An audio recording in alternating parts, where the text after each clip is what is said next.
any of the things that I had written, and I was like, okay, if I can't pick from the things that I've written, can I pick from the things that I've read? And there's a book I read by a very prominent businesswoman, Amanda Dambuza. And I loaned the book to Suwasazana. And you know me, I always stand here and I tell the story about my life, you know, with my family members, how I came to be, how I view the world. And it was nice to see another woman's story, read another woman's story. You know, our stories are very similar. There are parts where they, you know, where they cross. And Amanda's story is like a story I'm sure many of you have heard or many of you have experienced. Amanda, her mother left her. Actually, she lived with relatives. I'm reading the book. But Mrs. can forward it, but I'm running it for you quickly. Amanda grew up at the age of 7, she remembers, is that she was a child living with relatives. And she was told her mother was dead. And continuously, you know, she had to do all of the other odd things, you know. And be reminded, you don't have a mother, so you must do, you know. And she accepted this for her life. And then later on, I don't quite get the age, it must have been, I think maybe 11 if I remember correctly in the book. She's busy playing with other children and she's called. And they said to her, come through to her house, a small hut. She gets into the hut and there's this beautiful woman, you know, who's sitting there. And something about this woman is very familiar, you know, and then she's told, oh, here's your mother. She's here for a visit. How? My mother's dead. Like how, and that was that her mother came to visit, and for that moment she was given whatever the clothes her mother had brought, and the mother left. But now the story changed to, you know, you don't have a mother that's dead, to your mother doesn't want you. She's out in the city living her life, enjoying her life, and you are here as a burden to us. You are the burden of responsibility. So that's why I topic today, the burden of responsibility. You are the burden that we have to carry because your mother is not here. And she grew up being that burden, moved from here to there. She left that household because the aunt that was there really made her life, you know, a living hell, made sure that she did the worst of the chores. And then she went to go live with a prominent uncle, an uncle who whenever he would come with a big car, you know, so she thought her life would be better there. It was better in what the world saw outside, you know, because they always would go at the end of the month, they would pack up the car, it would be full of groceries, you know. But this man had a tendency to come home and beat people up, from the children up to the wife. And she, obviously, being the burden of this family, got the worst of all of the beatings. For the smallest of things, if you found a drop in the sink, in his sink that he pays for, she would have to take a plunge. And this became her life, and you know, but she knew that if I continue with my education in this state, I will still get to where I need to be. But it got to a point where it wasn't, she couldn't anymore, like the physical abuse was just too much. And she remembered, and then I have a mother, that woman that I was introduced to, and she did her investigations and found out that her mother had lived in a township somewhere in Joburg, and she took the little bit of money that she had collected from the money that she was given, because money was not a problem in this household, you know. And she went to Johannesburg, and she found her mother there with the man that she now was with, and she obviously now was a burden that her mother had brought into the scenario. So her mother did not want that for herself and her new life. So what she did is, there was a lady who she worked with, the mother worked with, who was from Lesotho. So she took her daughter and gave it to this lady to give it to her mother who was in Lesotho. So she had to go live with this old woman in Lesotho who couldn't see. And this meant that she had to not go to school for a whole year, because in Lesotho you have to speak suit in order for you to be in school. So she skipped a whole year. And she had to live with this blind woman that she could hardly understand. And then I don't know who spoke to the mother, but somehow the mother came and fetched her. And then she lived with the mother until it was time for her to go to university, and her life, she changed her life. And now the burden of responsibility came to her, because now that she's the first graduate home of her mother's children, now that she's someone who is known as a prominent businesswoman, she had to do what? Ladies, you know what happens? You know, now she has to go back and take care of everyone that didn't take care of her. Yeah? And there's a part in the story that touches me. She had a brother, right? Who, the one time she did what we all do. She went back and took care of the mother, took care of the siblings, took care of the husband, took care of everyone, like we all do. Right? With with our untold stories, with these things that we can go back and we do. With resentment, we do it. We do it because we expect it. It is a responsibility that we carry. So she went back and then she bought her mother a car. And she talks, what I love about what she talks about in the story is, you have to excuse me, I'll move from here to there. What I love that she talks about in the story is that she gets to a point where she accepts that it doesn't matter what change she brings into her own life. Because her mother is not going to put any change in her, that she will never expect, she will never expect her mother to say sorry to her. Because sorry means that you need to know what you did wrong. You need to accept it first and say, yes, I did wrong, and then you can say so. You can't say sorry any other way. You need to accept an element of responsibility. So Amanda got to a point where she knew, in this life, I will have to forgive her because she will not give it to me. I will have to forgive, I will have to give her forgiveness and then have a mother in my life and do what daughters do for mothers, right? And so the relationship got, she built another house, she bought another car, and then she went home on this one day to her mother's house that she had built, and her brother walked in, looked at her, and she could see the brother wasn't happy with her. The brother went away for an hour and a bit and came back drunk. And she writes how her brother chased her around for 4 hours with a knife, wanting to stab her because how dare she? What about me? You bought my car. What about me? The burden of responsibility, guys. We have brothers that are angry at us because we had no choice but to lift our hands and be the responsible one. We didn't have a choice. No one said yes to that. So I'm going to come back now to my own life because I like to do my life. My grandmother, her mother passed away when she was a small girl, you know? And she grew up never having known a mother, never having known what a mother's love, hug is. She saw it, but she never experienced it, you know? And she saw what children who had mothers, what they got, you know? They wore differently, you know, things, they got things, you know? From a child's perspective, love looked like things. So when she got to an age and she had her own children, and she was left with the burden of responsibility, she had to decide. And she was like, I'm willing to leave the village and go to the city, a place I have never been, so I can be able to do for my children what was never done for me. Things. I'm going to go to the city and make sure that my children have things, they've got clothes, they've got. So she went to the city and she left the children behind. Was she wrong in her decision making?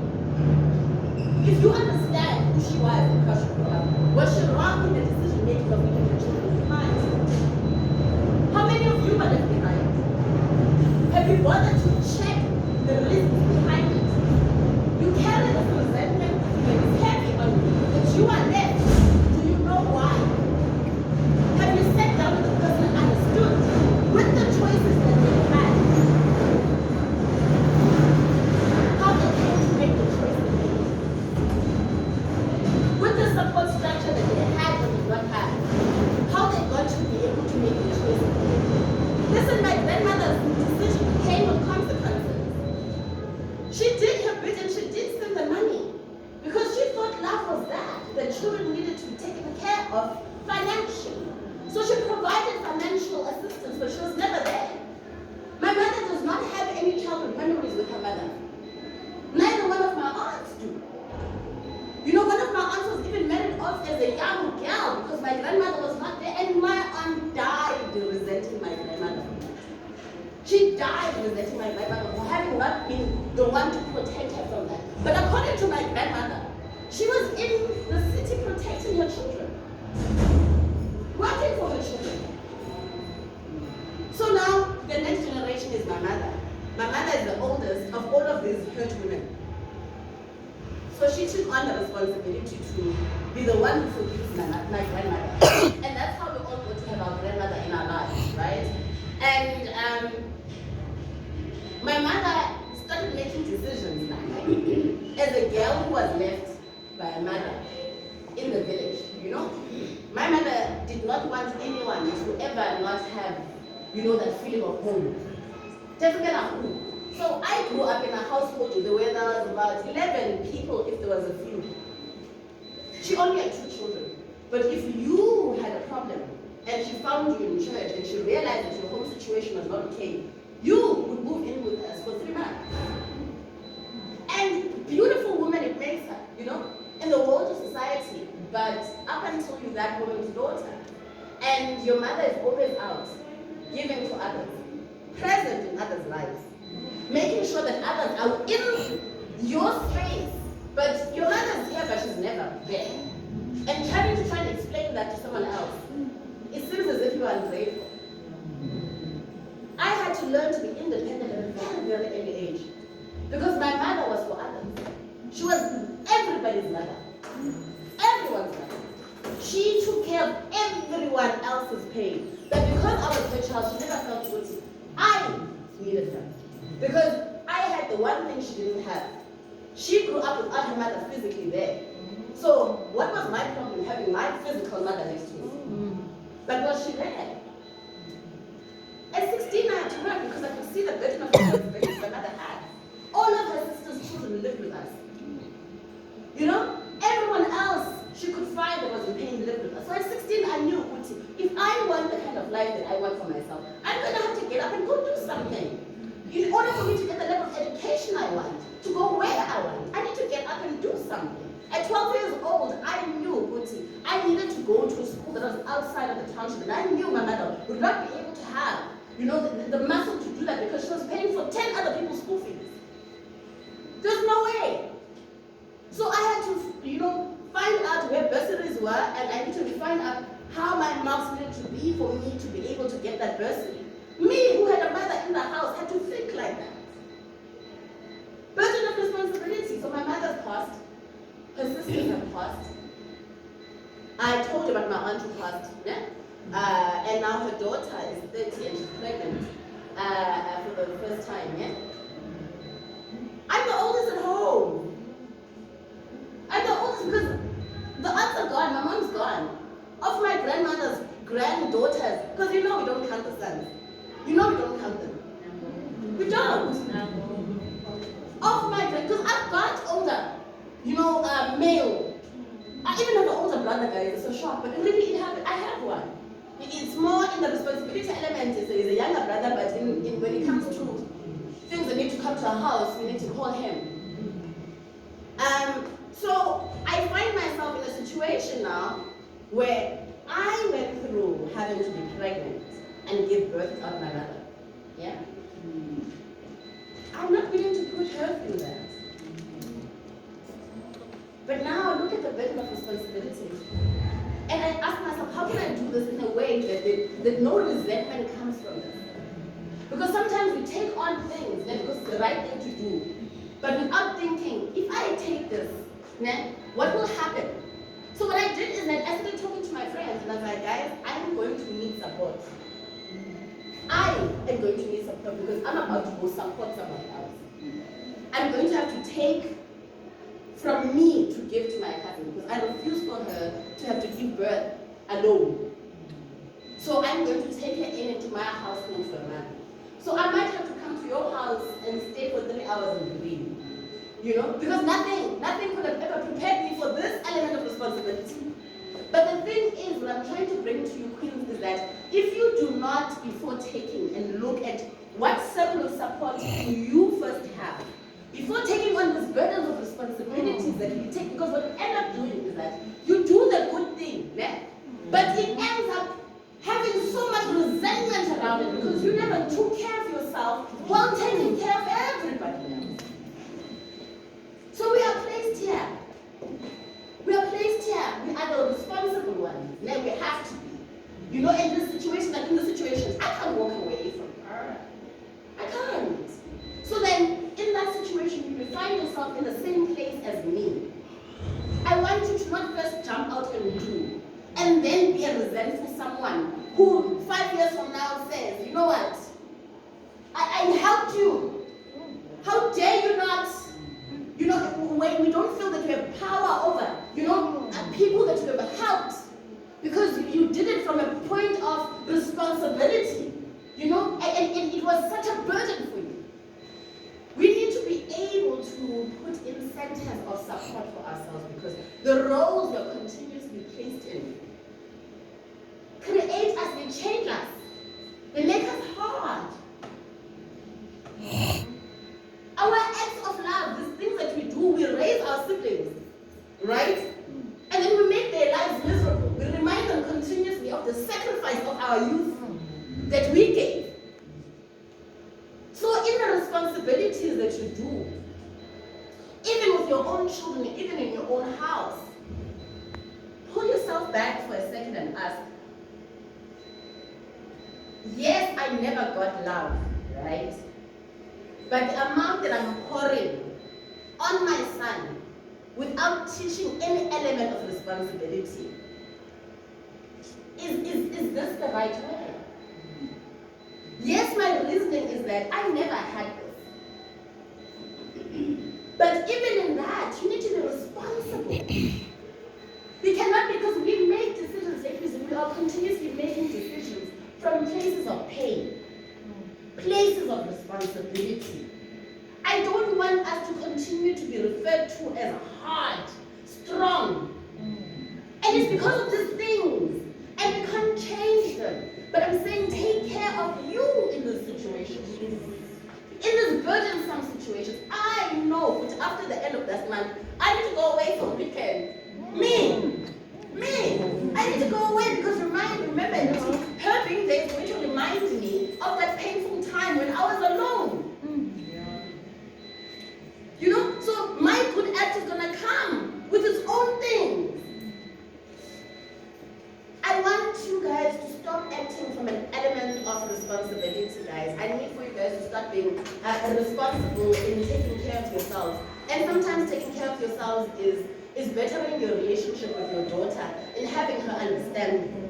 And she will never understand you up until you tell her what happened to you. She will never understand you. Some of you guys, there are people here who were molested and never said anything to anyone. And you think nobody knows, but you are walking like a person who was hurt. You are loving from a place of hurt. You might not see it, but the people that you are claiming to love, they feel it. You might think nobody knows about it, but your actions are speaking. And nobody understands it because you haven't said it. If you were to say your place of pain and make your children understand, they could learn not to step there where you stepped. So I'm saying, ladies, we have to take on responsibility. We can't shy away from them because our brothers are still yet to come. So now that we're going to have to do this, how do we do this and protect us, our femininity, our softness? How do I be there for my siblings and still be good for me? How much of me do I give to them so that I don't resent them later? Because that means sometimes you're gonna have to say no to protect you from being resentful. So some things you're gonna have to say no to because you don't have the capacity to carry now. Some things you're gonna have to just give to God and say, I really want to be there for you, but I can't take any more on. So I'm just gonna give this to God. I said it the last time, guys, we're not robots, we're not superhuman. We like to believe it, and we're encouraged to believe that we can do and we are everything. But now that's why we're breaking. That's why we're breaking. We're overloaded. Like even a phone, if you put too many apps on a phone, that phone will not operate with the same functionality as a person who has one app on their phone. So we need to start, weighing our responsibilities and letting go of some things so that we are not resentful. It doesn't matter having to act out of righteousness right now and then torment those same people for the rest of it. It doesn't matter if you're going to work very hard for your children if you're not spending any time with your children. So you must ask yourself, the decisions that I'm making in my life, where are my decisions originating from? Is it a healthy place?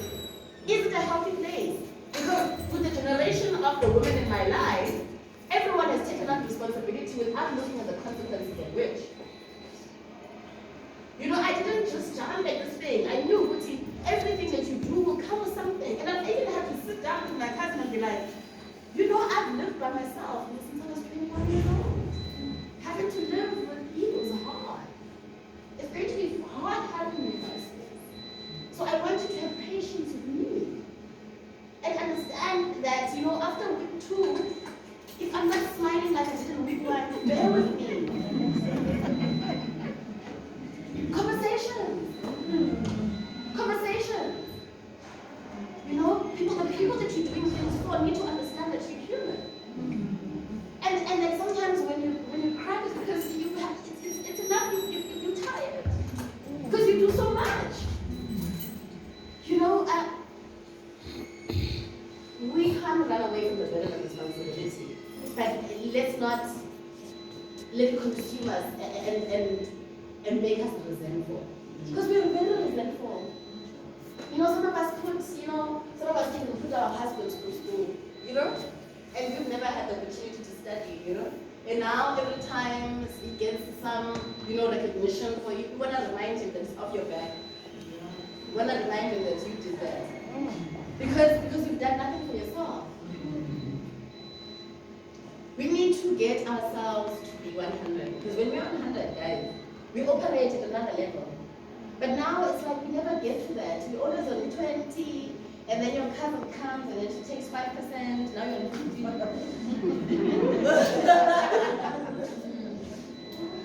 You know, and now you're resentful. So what I found is that in this book that I read, Amanda, is that this is the one thing she got to a point where she had to consciously decide: am I going to be resentful? You know, am I going to carry this? Because I want to have children. I want to create something healthy. That means I have to go back and try and have some element of relationship with my mother, you know? Because who she is who I am, because I'm hers. So there might be parts of her that I don't like, but there are parts of her that are me. Even the parts of her that I don't like, I might actually possess. So actually getting to understand this woman might make me a better mother. Might make me understand how, if I don't think like this, how I'll end up, you know? And she had to go back. And when she went back, she wasn't welcomed with open arms just because she had money and da. No! She was still not her mother's favorite. The brother that chased her around the yard, when the mother tells the story to this day, she starts with how Amanda provoked the brother too. So Amanda didn't gain any favor. So run away from that thinking that the people that have hurt you in your past, now that you have gone and spoken to them about the pain, that they will change. No. You are the one doing work in your life. You are creating change for you. You are creating peace for you, so that you do not become them. So you don't go back so that you are kumbaya. You don't go back so that things are good. And you go back so that you learn from their mistakes and they understand what they have done. If they accept it, it's a choice that they have. They can choose to accept your pain or choose to neglect it. But it's your right and responsibility to air your pain. Because if you do not, you are going to walk in pain. You're going to operate in pain. And you will think you're healed because they're no longer in your life. So if you walk away from them, so you are fine. No, you're not.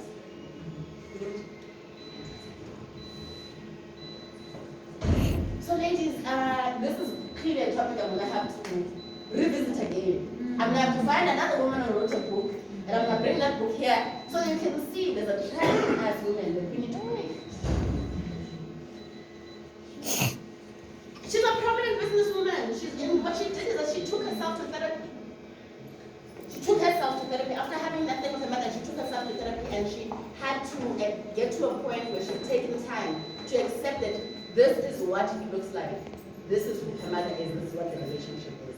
This is who my mother is. This is who I am. That's separation. Because we don't do it. We don't do it. You are imbelenge. You are the child you are of no one. That's how you describe yourself. That is walking in pain. that is creating pain around you. That means even the decisions you make are of pain. Yeah, ladies, I I always, I don't have the answers. You know, I just share off the little that I find because I know what my pain is your pain, my reality is your reality. And I hope we're going to try and practice, you know, to say no a little bit and say yes to ourselves a little bit more. Because when we are able to say yes to ourselves a little bit more, we'll be able to be more present in the right way. Because there's love and then there's loving in the right way. Two different things. You know, there's loving and then there's loving in the right way. And I'm still trying and learning to love in the right way, balancing having to be an ambitious woman and then still be for is matter. Because, you know, sometimes we feel that our children should understand our lives, but actually we should center. They should be the center and we should be around. They shouldn't have to circle around us. You know? I've chosen to be ambitious. That's not his responsibility. He still wants his mother, you know? So how do I balance that and being present? And not making him have to understand as a child, you know what I mean? So it's a balancing act. We all do it. So I just want us to have moments where we pull ourselves from it and check how are we in a healthy space? Do we need support? We need to start raising our hands for support. Because trying to do this alone, it's not working. Black women are getting, brown women are getting cancer at a rapid rate because we have learned to absorb pain in our bodies. And it manifests into something else. It's a burden of responsibility that we carry. We need to unburden ourselves. We need to unburden ourselves, please. Thank you for your time.